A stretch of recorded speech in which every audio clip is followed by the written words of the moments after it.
경제브리핑 불편한 진실이 여러분의 확실한 두통 치료제가 되어드리겠습니다. 경제 뉴스가 연예 뉴스처럼 쉽게 들리는 그날까지. 경제브리핑 불편한 진실. 경제브리핑 불편한 진실 11월 24일 순서 시작하겠습니다. 오늘은요, 지난주에 이어서 어서와 주식은 처음이지 2부를 보내드릴 예정인데요. 네. 1부 어떻게 보셨는지 참 궁금해요. 오디오만 저희가 추출을 했기 때문에 다소 퀄리티가 떨어졌을 것 같은데, 그렇죠. 저희가 이걸 처음 하다 보니까 이 장비 문제도 좀 있었고요. 그렇죠. 네, 그리고 저희 스튜디오가요, 사실 카페입니다. 맞아요. 카페라서요. 근데 카페도요, 그냥 커피가 메인인 곳이 아니라 과일 주스가 메인인 곳이에요. 그러니까요. 그래서 주변 소음뿐만 아니라 믹서기 가는 소리, 이게 좀 많이 들리는데 1부보다 2부에 더 많이 들리는 것 같아요. 그래서 들으실 때 조금 거슬릴 수도 있을 것 같다, 이런 생각이 들긴 합니다. 그래도 저희 음질 때문에 저희 방송 들으신 거 아니시잖아요. 그동안에 퀄리티 때문에 들어주셨다고 믿고 있기 때문에요. 음질이 좀 떨어지더라도 이렇게 집중해서 들어주시고요. 또 한 가지 방법이 있죠. 유튜브에 들어가서 어서와 주식은 처음이지 이렇게 치시면요, 바로 저희 유튜브 방송도 보실 수가 있거든요. 유튜브로 보시면 훨씬 더 자막까지 나오니까 이해하기가 쉬우실 것 같아요. 예, 이게 왜 그런 거 하니, 비디오용으로 일단 촬영을 한 다음에 그 파일을 오디오화 하기 때문에 오디오로만 들을 경우에는 현저하게 음이 떨어지는 부작용이 있는데요. 저희가 그래도 3년간 오디오만 해오면서 음질이 거듭 발전을 해왔잖아요. 그렇죠. 비디오도 하면 할수록 음질이 좋아질 것 같아요. 그러니까요. 그렇지만 저는 이 2부 음질을 듣다 보니까 3년 전으로 돌아간 것 같아서 조금 마음이 그래요. 그렇지만 여러분들 그냥 귀엽게 들어주셨으면 고맙겠습니다. 그러면 지금부터 한번 들어보시죠. 안녕하세요. 어서와 주식은 처음이지 벌써 두 번째 시간이죠. 첫 방송에 대한 반응 매우 뜨거운 것 같은데요. 경제브리핑이랑 유안타 증권이 하니까 역시 다르구나. 이런 반응이 압도적이었어요. 진짜일까요? 처음에는 저희 방송 초보 그리고 프로 이렇게 있지만 좀 걱정을 사실 했어요. 근데 생각보다 좋은 반응들 나오고 있고요. 신선하다, 이런 처음 봤다, 이런 반응들이니까 상당히 재밌을 것 같아요. 그렇군요.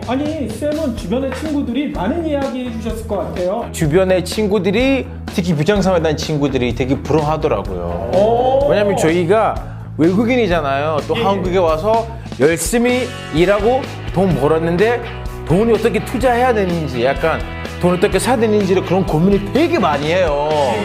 또 상담하기도 되게 어려운데 전 약간 공짜로 상담 받고 있어서 지금 되게 부러워하더라고요. 그렇군요. 우리도 출연하면 안 되겠냐 약간 그런 질문 많이 받아요. 그렇군요. 저는 세 가지 얘기를 들었거든요.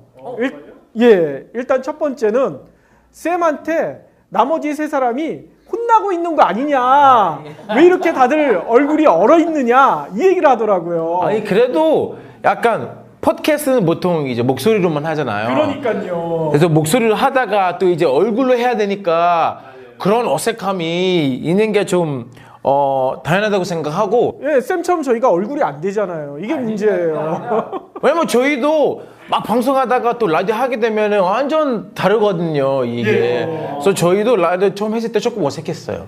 그리고 두 번째 이야기는 살 좀 빼라, 너무 살찌게 나온다, 이 얘기도 하더라고요. 이게 저도 공감하는 게, 살 빼긴 빼야 돼요. 왜냐면 이게 또 이제 카메라에 잡히면 평소보다 좀 더 크게 나오거든요. 그러니까요. 얼굴이랑 몸이랑. 저는 그게 거짓말인 줄 알았거든요. 진짜요. 왜냐면 가끔 제가 사람들 만나면 오칠이 생각보다 작네요. 왜냐면 화면에서 되게 크게 나왔기 때문에. 그렇군요. 그래서 이제 다이어트 할 겸 또 이제 살 빼면은 더 예쁘게 나오거든요. 예쁘게 나와요. 그래서 한번. 그리고 세 번째가 가장 중요해요. 주식 방송인데 왜 재테크 이야기는 한마디도 안 하냐, 이 얘기를 하더라고요. 이제 처음부터 진짜 모르는 사람 대표로 왔기 때문에 처음부터 하나씩 배워가야 된다고 생각합니다. 그렇죠. 놓치면 안 되니까 스텝은 하나씩 올라가요. 하나씩. 여러분 기대하세요. 좋은 얘기 많기 때문에 기대하세요. 자, 오늘 그럼 주제가 또 어떤 거예요? 또 기대하고 있는데. 예. 그래서 제가 쌤의 맞춤형 질문을 하나 가지고 왔는데요. 쌤이 아직 결혼을 안 하셨잖아요. 청각이에요. 예, 이성 친구 만나실 때 가장 먼저 보는 거. 저는 남자니까 기본적으로 몸매부터 보지 않습니까? 몸매. 네.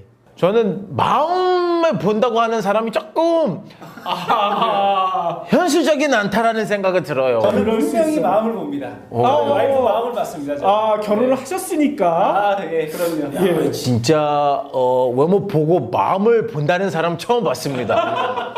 다시 태어나도 뭐 와이프랑 결혼할 겁니다. 우리 쌤은 몸매를 본다고 하셨는데 그렇게 하면 너무 추상적이에요. 우리가 알만한 연예인 중에 혹시 이상형의 몸매가 누군지 그걸 말씀해 주세요. 어려운데. 뭐 송혜교냐, 전지현이냐. 아니 뭐 글로벌하게 갈 수도 있는 거잖아요. 그렇죠. 저는 제 스타일은 저도 마음부터 봐야죠. 아이 근데 그렇게 대답하시면 다음 질문 드리기가 참 곤란하셨는데 이거 어떻게 하죠? 다음 질문이 뭐냐면요. 이성 친구가 만약 결혼 상대방이다. 이러면 보는 게 좀 달라져야 되겠죠? 그렇죠.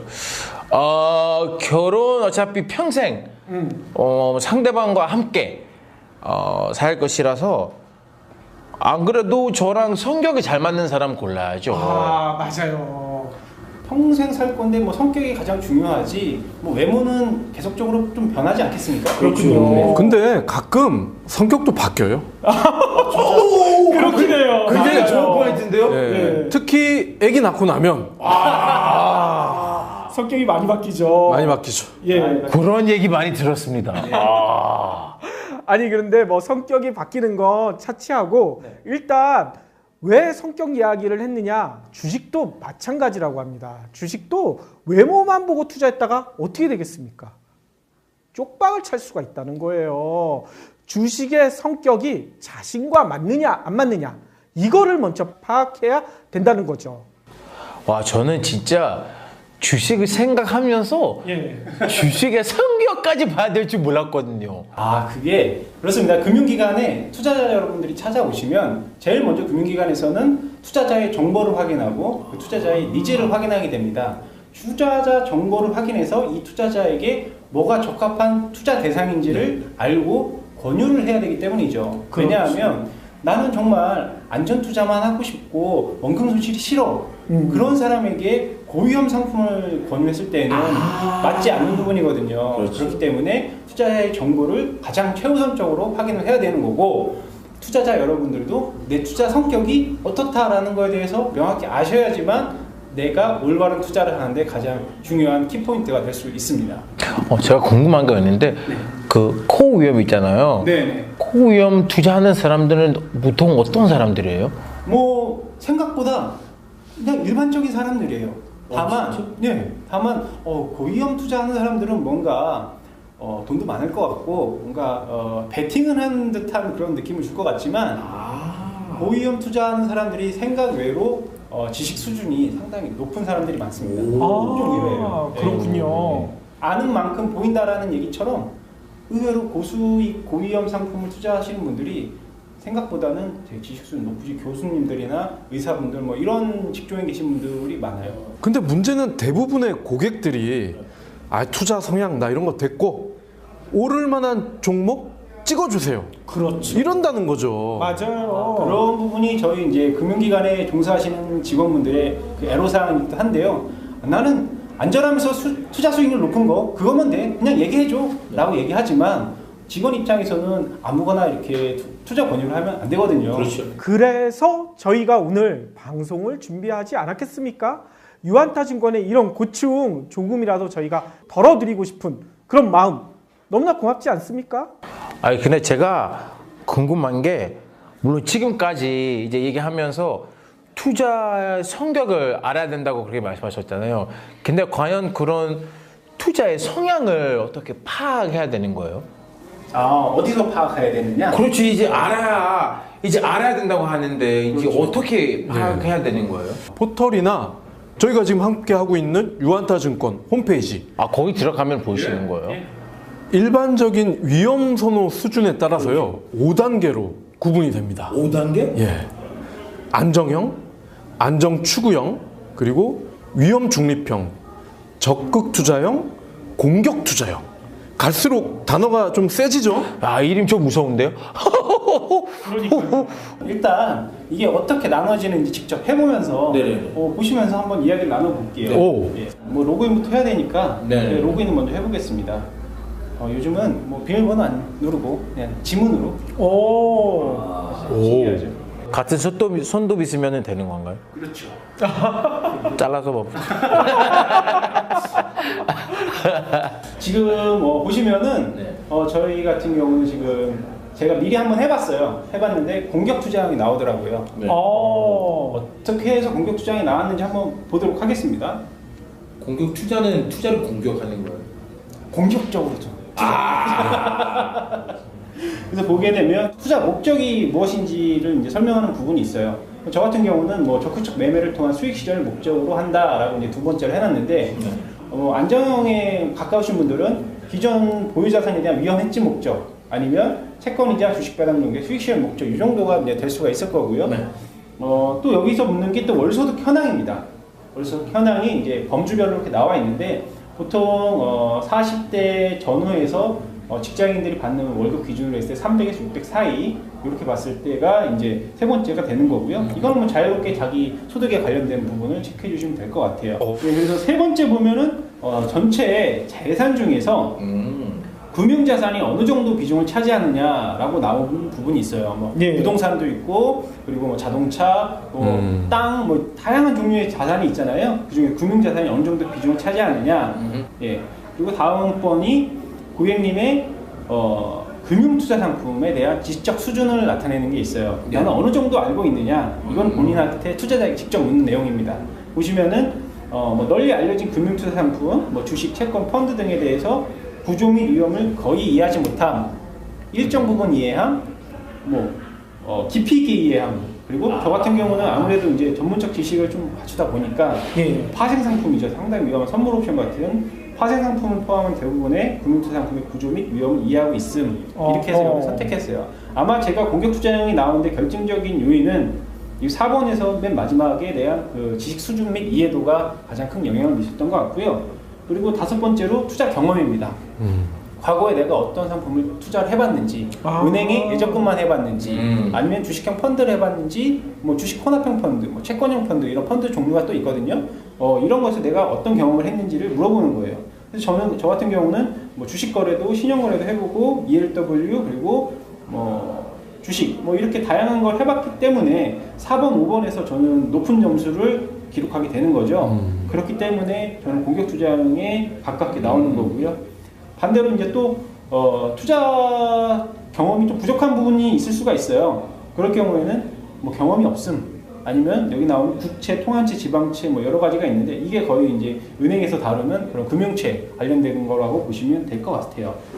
그래서 여기서는 투자 경험을 얘기했고 그 다음은 그 투자 경험 기간이 도대체 얼마나 돼 있느냐 경험 기간들을 이제 물어보게 돼요. 저 같은 경우는 이제 3년 이상이 되었는데 여기서도 뭐 자연스럽게 오칠이 씨 같은 경우는 한국에 와서 이런 경험이 없다라고 하면 경험이 없다. 그렇죠. 1년, 2년 이렇게 딱 잘라서 얘기할 수가 있는 거예요. 그게 상당히 중요합니다. 좀 냉철하게 해야 돼요. 혹시나 3년 미만으로 하면 나를 무시하지 않을까. 약간 이런 소심한 마음 이런 거 다 필요 없어요. 그렇지. 약간 이게 소개팅 할 때 그러니까 거짓말하는 사람들이 있잖아요. 그렇죠. 키가 150인데 키가 170이라고. 그건 너무 많이 생겼다. 아니 뭐 그런 사람들이 있더라고요. 예.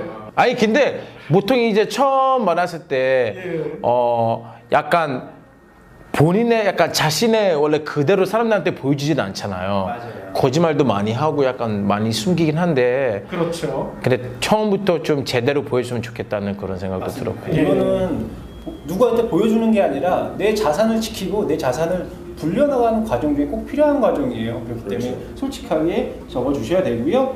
그리고 또 하나가 아까 위험 감내 수준에 대해서 말씀하셨는데 여기서도 나와요. 투자 수익을 고려하다 원금 보존이 더 중요하다. 최소한의 손실만 감수할 수 있다. 뭐 일부 손실 감수할 수 있다. 근데 뭐 기대 수익이 높다면 위험이 높아서 상관하지 않겠다. 뭐 이렇게 다양하게 좀 있어요. 저는 아무래도 이제 주식 관련된 일을 많이 하면서 뭐 일부 손실은 감내하고 수익을 쫓겠다. 뭐 이런 마인드가 좀 강합니다. 그래서 체킹을 했고요. 그래서 공격 투자군요. 그렇죠. 네, 그래서 투자 예정 기간이 나옵니다. 앞서서 한번 말씀을 드릴 건데 투자 예정 기간하고 그 위험 감수하는 부분하고 좀 일맥상통하는 부분이 있어요. 그건 뒤에서 자세하게 설명을 드릴 건데 어쨌든 저는 한번 투자하면 중장기적으로 2, 3년 이상은 투자를 해야지만 내가 원하는 목표를 이룰 수 있다라고 생각을 합니다. 이게 상당히 공격적인 성향을 갖고 있음에도 불구하고 투자 기간은 길게 가져감으로 인해서 좀 건전한 투자를 계속적으로 해야 된다라는 그런 생각을 좀 가지고 있다고 보시면 될 것 같아요. 그래서 그 결과를 보면 저는 공격 투자형이 다시 또 나왔어요. 와, 진짜 신기한데요? 아니 생각보다 되게 간단하게 자기 성향을 알아볼 수가 있네요. 네, 뭐 재산 상황, 투자 목적, 위험 감내 수준, 그리고 투자 경험, 지식 이 정도기 때문에 이 간단한 설문지로 내 투자의 성격을 알 수가 있는 거죠. 아, 너무 신기한데? 예. 왜냐면 저는 진짜 투자 생각했을 때 막 저랑 잘 맞는 거를 고려해야 된다 그런 생각 전혀 한 적이 없거든요.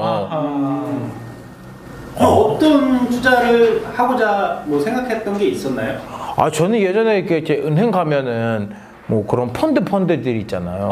그렇죠. 볼 때마다 고위험 그렇게 많이 서 있거든요. 그렇죠. 근데 생각 없이 막 하는 거 굉장히 많았었거든요.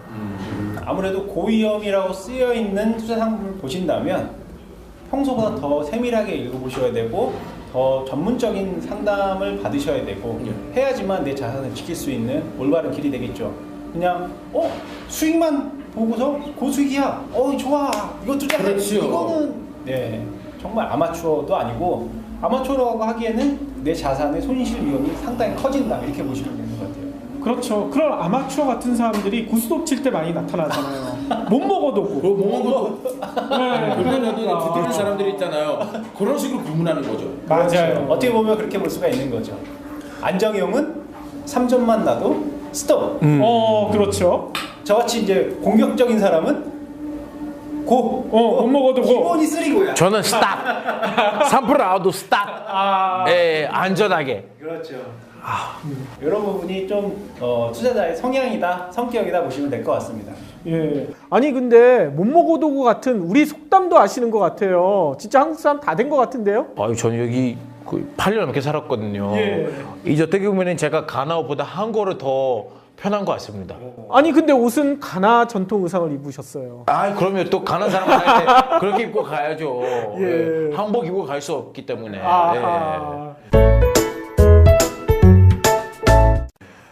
그런데 좀 더 쉽게 자신의 투자 성향을 파악할 수 있는 방법이 있습니다. 빨리 알려주세요.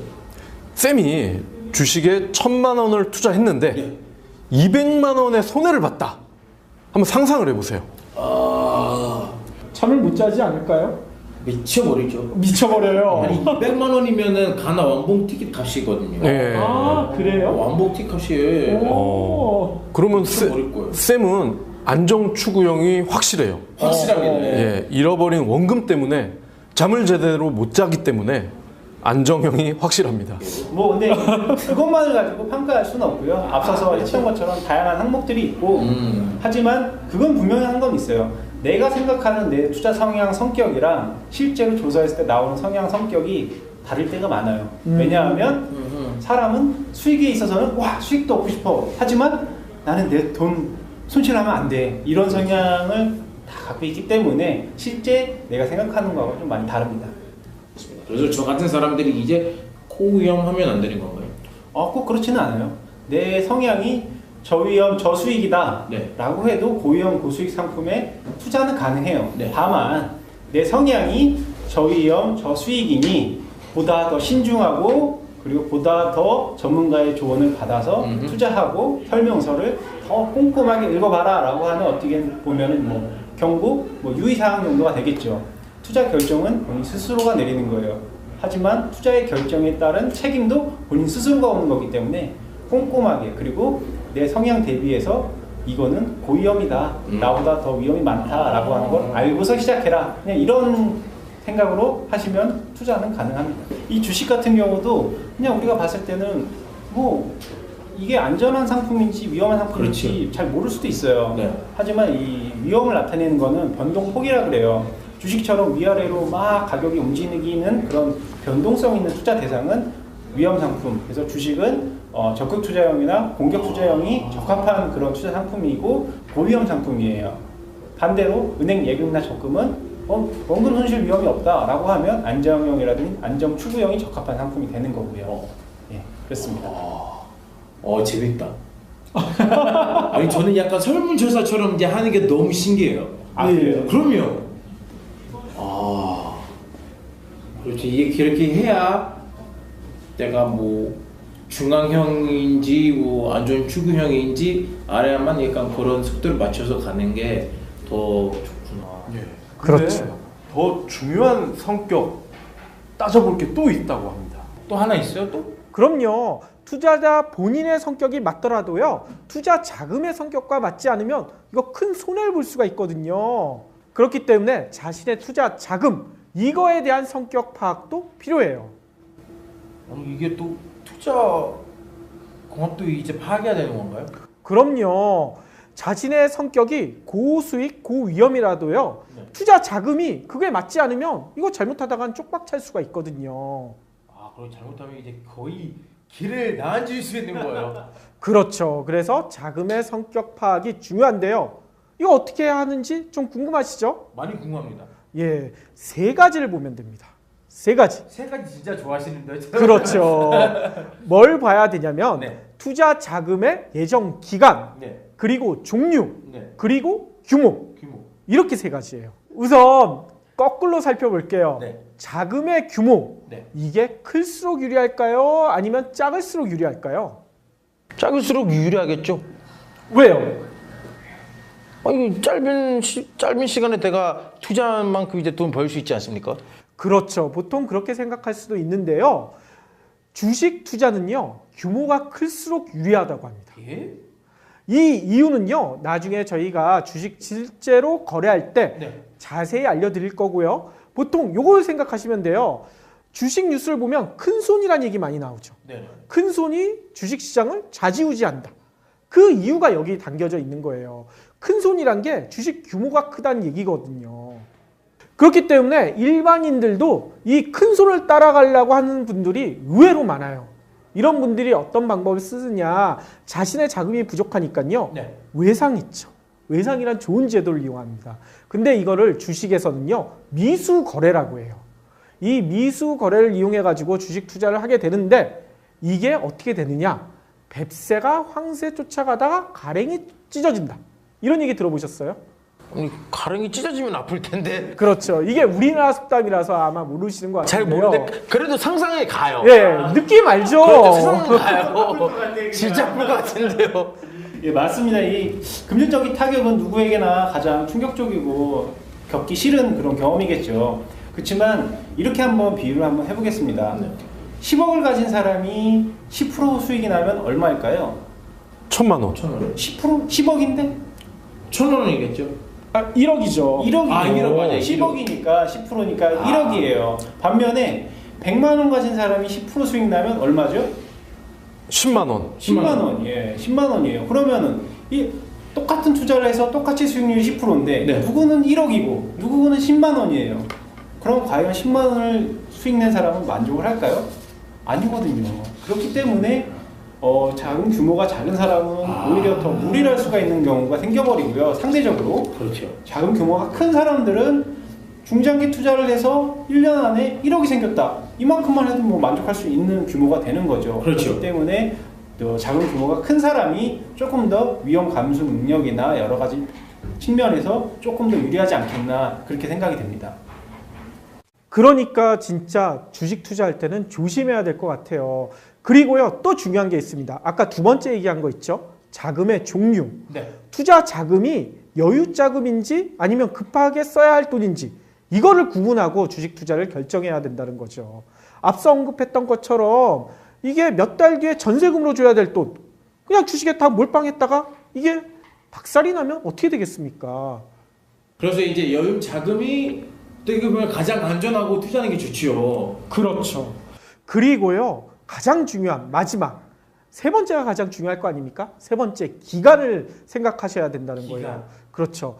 쌤이 생각하기에 주식 투자 기간이 짧을수록 유리할까요? 길수록 유리할까요?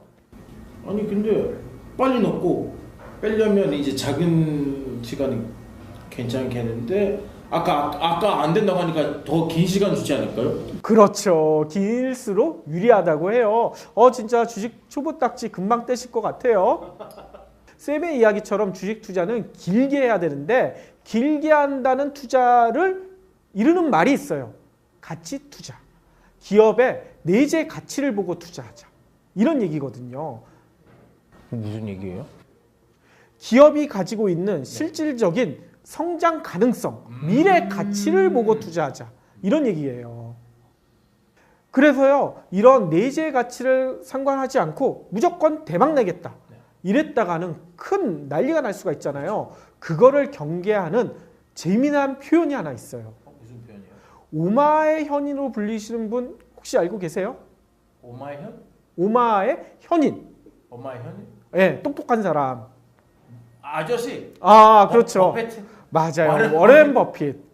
워렌 버핏이요, 자기 투자자들한테 보내는 이메일 서비스가 하나 있는데 그 투자자들이 워렌 버핏은 자주 이렇게 주식 거래도 안 하고 투자 수익률을 많이 안 올려줘요. 이렇게 항의하니까 이런 투자자들한테 뭔 얘기를 했는 줄 아세요? 무슨 얘기예요? 여자를 9 임신시킨다고 해도 자식을 한 달 만에 낳을 수는 없습니다. 굉장히 똑똑한 얘기인데요? 똑똑한 이야기긴 하지만 이거 여성분들이 들으면 되게 화날 만한 이야기 아니겠어요? 아니 근데 현실적인 얘기인데 어차피 이제 어차피 1년 그려야 되잖아요. 아기 낳을 때까지. 맞습니다. 이게 우리 투자자분들이 가장 명심해야 될 좋은 명언 중에 하나라고 생각을 합니다. 뭐 아이가 태어나서 어린이 그리고 청소년기 그리고 성년기를 통해서 뭐 계속적으로 성장을 하지 않습니까? 네네네. 그런 성장 과정을 지켜보지 않고 단숨에 걸음마를 뛴 아이에게 바로 점프를 해라 아니면 뛰어라 뭐 이런 식의 무리한 요구가 되는 것처럼 보이거든요. 그렇기 때문에 장기 투자를 위해서는 분명히 명심을 해야 될 그런 명언인 것 같습니다. 그래서 얼굴보다는 성격 그리고 마음을 보고 결혼 상대방을 고르듯이 주식도 화려한 기업의 실적 이런 거가 아니라 기업이 가지고 있는 성장 가치를 보고 투자해라. 이걸 일컫는 말이거든요. 그렇죠. 이제 약간 회사 내재 가치를 봐야 되기 때문에 약간 장기 기간을 더 유리하는 거죠. 그렇죠. 그래서요, 아까 얘기 드렸던 버핏이 가치 투자의 대가로 불리거든요. 그래서 버핏은요, 수십 년 동안 연평균 수익률이요, 무려 22%. 와, 진짜 연평균 22%면 진짜 누적이 어마어마한데요? 그러니까요, 장난 아니죠. 돈 많은 아저씨인데. 그리고 이런 가치 투자의 중요성을 알려주는 재미있는 이론이 또 하나 있어요. 무슨 이론이에요? 쌤은 혹시 강아지 키우시나요? 저 시간 없어서 강아지 잘 안 키워요. 근데 주변에 친구분들 중에서는 강아지 키우시는 분들이 계시죠? 엄청 많이 있죠. 이 강아지 키우시는 분들은 이 얘기 들으면 바로 이해할 수가 있어요. 아니 강아지랑 투자 무슨 상황이 있어요? 이게 재미난 이론인데요. 전설적인 투자자 앙드레 코스톨란이라는 분이 얘기했던 산책론이라는 이야기가 있거든요. 산책론이요? 예, 이 산책론이 뭐냐면요. 강아지랑 같이 산책할 때 이 네. 벌어지는 상황을 얘기하는 건데요. 강아지랑 산책하는 거 이렇게 쳐다보다 보면 재미난 상황이 보이죠. 그렇죠. 강아지가 산책하는 건지 주인이 산책하는 건지 이거 모르는 경우들이 있잖아. 그렇죠. 강아지 혼자서 막 뛰어가는 경우. 네. 그리고 주인은 강아지를 데리고 가려고 하는데 강아지가 안 쫓아오는 경우. 이런 경우들이 많이 발생하죠. 그렇죠, 그렇죠. 그런데 문제는 결론은 강아지랑 주인은 집에 갈 때는 같이 가게 되잖아요. 그렇죠. 이 얘기가 뭐냐면요. 주가도 기업의 내재 가치에서 벗어나지 못한다. 왜냐하면 강아지가 주인에서 벗어나지 못하는 거랑 똑같다는 얘기인 거죠. 목줄 때문에. 맞아요. 그렇죠. 목줄을 메고 있는 거죠. 빨리 뛰면 야 이리 와라. 그래서 산책론이라는 이야기가 나온 거예요. 멋진 말인데 또 일리가 있네요. 그러니까요. 그렇기 때문에 기업의 내재 가치만 제대로 알고 있으면 그거 기업에 장기 투자를 하게 되면 크게 벗어나지 않을 거 아닙니까? 그러니까 장기 투자, 가치 투자를 하게 되면 결국 큰 손해는 보지 않고 재테크를 제대로 할 수 있다. 이런 얘기가 나오는 거죠. 선생님 너무 꼼꼼하게 잘하신다. 고맙습니다. 또 그 개 얘기도 하니까 쑥쑥 들어오네요. 개. 그렇죠. 그렇지만 이 반대로 이걸 모르고 그냥 개를 풀어놔 버렸다. 이러면 어떻게 되겠어요? 도망가겠죠. 개판이 돼버릴 거 아니에요. 와 둘이 하자는 게 진짜 어마어마한데요. 개판 돼버린다고. 그렇죠. 그러고 보니까 주식이 자본주의의 쌀이라는 말이 맞네요. 저번에도 자본주의 사회라고 하지 않았어요? 예, 쌀. 쌀. 예, 쌀이 내적 가치, 우리 몸을 살찌우잖아요. 그렇죠. 이거 아재 개그인데 왠지 말이 되는 것 같은데요? 그렇죠. 저는 되는 말만 합니다. 아하. 뭐 저희 유한타증권도 추구하는 게 가치 투자고 장기 투자이기 때문에 저희 투자 가치랑도 너무나 잘 맞아서 저는 오늘 너무 흐뭇하네요. 그렇죠. 또 많은 사람 저처럼 많은 사람들의 그 투자 유형의 성격이나 그런 거를 아무 파악 없이 들어가는 사람이 굉장히 많은데 저는 오늘 통해 제가 뭐 안전 추구형인지 약간 그런 거를 다 어차피 그 직접 다 할 수 있잖아요. 설문조사처럼. 그렇죠. 그런 저희 수준 맞춰서 투자하는 게 더 좋을 거라는 오늘 또 깨달았습니다. 예. 오늘 시간 통해서. 여자친구 성격만 따지면 되는 줄 알았는데 걱정할 거리가 하나 더 늘어난 거 아니에요? 아까 말씀하신 것처럼 성격도 바뀔 수 있잖아요. 그렇죠. 촉촉해. 잘 들었습니다. 잘 예. 들었습니다. 매력 있다. 진짜로. 어떻게 보면 이제 주식이 또 투자하는 게 약간 그 좋아하는 사람 처음 만났을 때부터 약간 그런 과정이랑 많이 비슷하네요. 그렇죠. 그러면 유한타가 듀오네요? 그럴 수도 있어요. 가나의 이나영을 찾아야겠네요.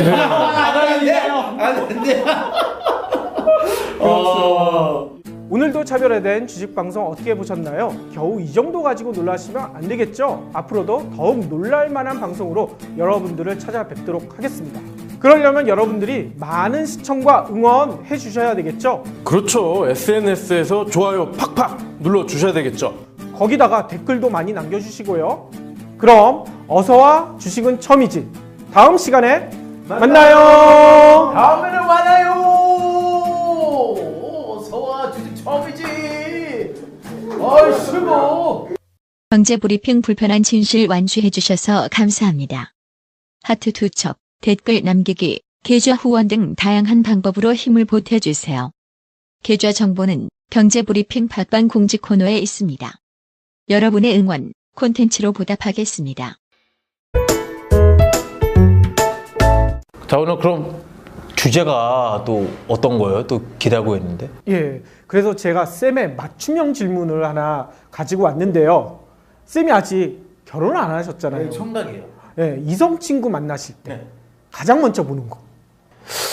저는 남자니까 기본적으로 몸매부터 보지 않습니까? 몸매. 네.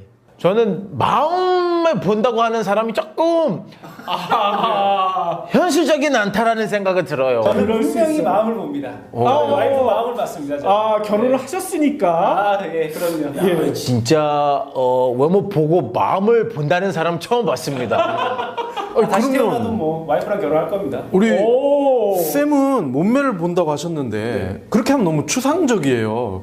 우리가 알만한 연예인 중에 혹시 이상형의 몸매가 누군지 그걸 말씀해 주세요. 어려운데. 뭐 송혜교냐 전지현이냐. 아니 뭐 글로벌하게 갈 수도 있는 거죠. 그렇죠. 저는 제 스타일은 저도 마음부터 봐야죠.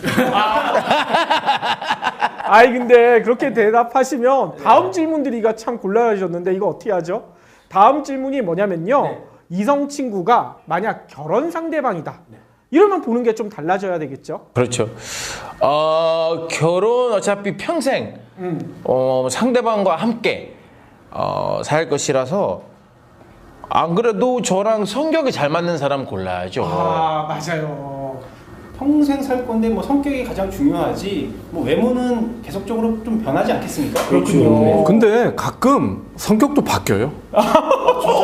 그렇군요. 굉장히 좋은 포인트인데요. 예. 특히 아기 낳고 나면 성격이 많이 바뀌죠. 많이 바뀌죠. 예. 그런 얘기 많이 들었습니다.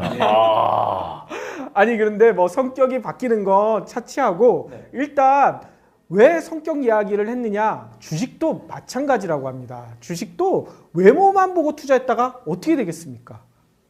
쪽박을 찰 수가 있다는 거예요. 주식의 성격이 자신과 맞느냐 안 맞느냐 이거를 먼저 파악해야 된다는 거죠. 와, 저는 진짜 좀 걱정을 사실 했어요. 근데 생각보다 좋은 반응들 나오고 있고요. 뭐 신선하다, 뭐 이런 처음 봤다, 뭐 이런 반응들이니까 상당히 재밌을 것 같아요. 그렇군요. 아니 쌤은 주변의 친구들이 많은 이야기 해주셨을 것 같아요. 주변의 친구들이 특히 부장사회에 다닌 친구들이 되게 부러워하더라고요. 왜냐면 저희가 외국인이잖아요. 또 한국에 와서 열심히 일하고 돈 벌었는데 돈이 어떻게 투자해야 되는지 약간 돈 어떻게 사야 되는지를 그런 고민을 되게 많이 해요. 또 상담하기도 되게 어려운데 전 약간 공짜로 상담 받고 있어서 지금 되게 부러워하더라고요. 우리도 출연하면 안 되겠냐 약간 그런 질문 많이 받아요. 그렇군요. 아니 저는 세 가지 얘기를 들었거든요. 일단 첫 번째는 쌤한테 나머지 세 사람이 혼나고 있는 거 아니냐, 왜 이렇게 다들 얼굴이 얼어있느냐 이 얘기를 하더라고요. 아니 그래도 약간 팟캐스트는 보통 이제 목소리로만 하잖아요. 그러니까요. 그래서 목소리로 하다가 또 이제 얼굴로 해야 되니까 그런 어색함이 있는 게 좀 당연하다고 생각하고. 예, 쌤처럼 저희가 얼굴이 안 되잖아요. 이게 문제예요. 왜냐면 저희도 막 방송하다가 또 라디오 하게 되면은 완전 다르거든요, 이게. 그래서 저희도 라디오 처음 했을 때 조금 어색했어요. 아니 그리고 두 번째 이야기는 살 좀 빼라, 너무 살찌게 나온다 이 얘기도 하더라고요. 이게 저도 공감하는 게 살 빼긴 빼야 돼요. 왜냐면 이게 또 이제 카메라에 잡히면 평소보다 좀 더 크게 나오거든요. 그러니까요. 얼굴이랑 몸이랑. 아니 저는 그게 거짓말인 줄 알았거든요. 진짜예요. 왜냐면 가끔 제가 사람들 만나면 오칠이 생각보다 작네요. 왜냐면 화면에서 되게 크게 나왔기 때문에. 그렇군요. 그래서 이제 다이어트 할 겸 또 이제 살 빼면은 더 예쁘게 나오거든요. 예쁘게 나와요. 그래서 한번. 그리고 세 번째가 가장 중요해요. 주식 방송인데 왜 재테크 이야기는 한마디도 안 하냐 이 얘기를 하더라고요. 이제 뭐 처음부터 진짜 모르는 사람 대표로 왔기 때문에 처음부터 하나씩 배워가야 된다고 생각합니다. 그렇죠. 그렇죠. 놓치면 안 되니까 스텝은 하나씩 올라가요. 하나씩. 여러분 기대하세요. 좋은 얘기 많기 때문에 기대하세요. 이게 어떻게 파악해야 되는 거예요? 포털이나 저희가 지금 함께 하고 있는 유한타증권 홈페이지, 거기 들어가면 보시는 거예요? 일반적인 위험 선호 수준에 따라서요 5단계로 구분이 됩니다. 5단계? 예. 안정형, 안정 추구형, 그리고 위험 중립형, 적극 투자형, 공격 투자형. 갈수록 단어가 좀 세지죠? 이름 좀 무서운데요? 일단 이게 어떻게 나눠지는지 직접 해보면서 보시면서 한번 이야기를 나눠볼게요. 뭐 로그인부터 해야 되니까 로그인을 먼저 해보겠습니다. 요즘은 뭐 비밀번호 안 누르고 그냥 지문으로 하셔야죠. 같은 손톱 있으면 되는 건가요? 그렇죠. 잘라서 뭐. 지금 보시면은 저희 같은 경우는 지금 제가 미리 한번 해봤는데 공격 투자형이 나오더라고요. 어떻게 해서 공격 투자형이 나왔는지 한번 보도록 하겠습니다. 공격 투자는 투자를 공격하는 거예요. 공격적으로 좀. 그래서 보게 되면 투자 목적이 무엇인지를 이제 설명하는 부분이 있어요. 저 같은 경우는 뭐 적극적 매매를 통한 수익 실현을 목적으로 한다라고 이제 두 번째로 해놨는데 안정형에 가까우신 분들은 기존 보유 자산에 대한 위험 해지 목적 아니면 채권이자 주식 배당 등의 수익 실현 목적 이 정도가 이제 될 수가 있을 거고요. 또 여기서 묻는 게 또 월소득 현황입니다. 월소득 현황이 이제 범주별로 이렇게 나와 있는데 보통 40대 전후에서 직장인들이 받는 월급 기준으로 했을 때 300에서 600 사이 이렇게 봤을 때가 이제 세 번째가 되는 거고요. 이거는 뭐 자유롭게 자기 소득에 관련된 부분을 체크해 주시면 될 것 같아요. 네, 그래서 세 번째 보면은 전체 재산 중에서 금융자산이 어느 정도 비중을 차지하느냐라고 나온 부분이 있어요. 뭐 부동산도 있고, 그리고 뭐 자동차, 뭐 땅, 뭐 다양한 종류의 자산이 있잖아요. 그중에 금융자산이 어느 정도 비중을 차지하느냐. 예. 그리고 다음 번이 고객님의 금융투자 상품에 대한 지적 수준을 나타내는 게 있어요. 나는 어느 정도 알고 있느냐. 이건 본인한테 투자자에게 직접 묻는 내용입니다. 보시면은 뭐 널리 알려진 금융투자 상품, 뭐 주식, 채권, 펀드 등에 대해서 구조 및 위험을 거의 이해하지 못함. 일정 부분 경제 브리핑 불편한 진실이 여러분의 확실한 두통 치료제가 되어드리겠습니다. 경제 뉴스가 연예 뉴스처럼 쉽게 들리는 그날까지. 경제 브리핑 불편한 진실. 경제 브리핑 불편한 진실 11월 24일 순서 시작하겠습니다. 오늘은요, 지난주에 이어서 어서와 주식은 처음이지 2부를 보내드릴 예정인데요. 네. 1부 어떻게 보셨는지 참 궁금해요. 오디오만 저희가 추출을 했기 때문에 다소 퀄리티가 떨어졌을 것 같은데, 그렇죠. 저희가 이걸 처음 하다 보니까 이 장비 문제도 좀 있었고요. 그렇죠. 예, 그리고 저희 스튜디오가요, 사실 카페입니다. 맞아요. 카페라서요. 근데 카페도요, 그냥 커피가 메인인 곳이 아니라 과일 주스가 메인인 곳이에요. 그러니까요. 그래서 주변 소음뿐만 아니라 믹서기 가는 소리, 이게 좀 많이 들리는데 1부보다 2부에 더 많이 들리는 것 같아요. 그래서 들으실 때 조금 거슬릴 수도 있을 것 같다, 이런 생각이 들긴 합니다. 그래도 저희 뭐 음질 때문에 저희 방송 들으신 거 아니시잖아요. 그동안에 퀄리티 때문에 들어주셨다고 믿고 있기 때문에요. 뭐 음질이 좀 떨어지더라도 이렇게 집중해서 들어주시고요. 또 한 가지 방법이 있죠. 유튜브에 들어가서 어서와 주식은 처음이지 이렇게 치시면요, 바로 저희 유튜브 방송도 보실 수가 있거든요. 유튜브로 보시면 훨씬 더 자막까지 나오니까 이해하기가 쉬우실 것 같아요. 예, 이게 왜 그런 거 하니, 비디오용으로 일단 촬영을 한 다음에 그 파일을 오디오화 하기 때문에 오디오로만 들을 경우에는 현저하게 음이 떨어지는 부작용이 있는데요. 저희가 그래도 3년간 오디오만 해오면서 음질이 거듭 발전을 해왔잖아요. 그렇죠. 비디오도 하면 할수록 음질이 좋아질 것 같아요. 그러니까요. 그렇지만 저는 이 2부 음질을 듣다 보니까 3년 전으로 돌아간 것 같아서 조금 마음이 그래요. 뭐 그렇지만 여러분들 그냥 귀엽게 들어주셨으면 고맙겠습니다. 그러면 지금부터 한번 들어보시죠. 안녕하세요. 어서와 주식은 처음이지 벌써 두 번째 시간이죠. 첫 방송에 대한 반응 매우 뜨거운 것 같은데요. 경제 브리핑이랑 유안타 증권이 하니까 역시 다르구나. 이런 반응이 압도적이었어요. 진짜일까요?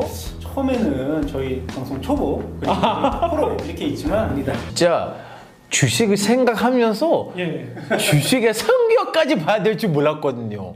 그게 그렇습니다. 금융기관에 투자자 여러분들이 찾아오시면 제일 먼저 금융기관에서는 투자자의 정보를 확인하고 그 투자자의 니즈를 확인하게 됩니다. 투자자 정보를 확인해서 이 투자자에게 뭐가 적합한 투자 대상인지를 알고 권유를 해야 되기 때문이죠. 왜냐하면 나는 정말 안전 투자만 하고 싶고 원금 손실이 싫어. 그런 사람에게 고위험 상품을 권유했을 때는 맞지 않는 부분이거든요. 그렇기 때문에 투자자의 정보를 가장 최우선적으로 확인을 해야 되는 거고, 투자자 여러분들도 내 투자 성격이 어떻다라는 거에 대해서 명확히 아셔야지만 내가 올바른 투자를 하는데 가장 중요한 키포인트가 될 수 있습니다. 제가 궁금한 게 있는데 그 코위험 있잖아요. 네네. 코위험 투자하는 사람들은 보통 어떤 사람들이에요? 뭐 생각보다 그냥 일반적인 사람들이에요. 다만 고위험 투자하는 사람들은 뭔가 돈도 많을 것 같고 뭔가 베팅을 하는 듯한 그런 느낌을 줄 것 같지만 고위험 투자하는 사람들이 생각 외로 지식 수준이 상당히 높은 사람들이 많습니다. 좀 의외예요. 그렇군요.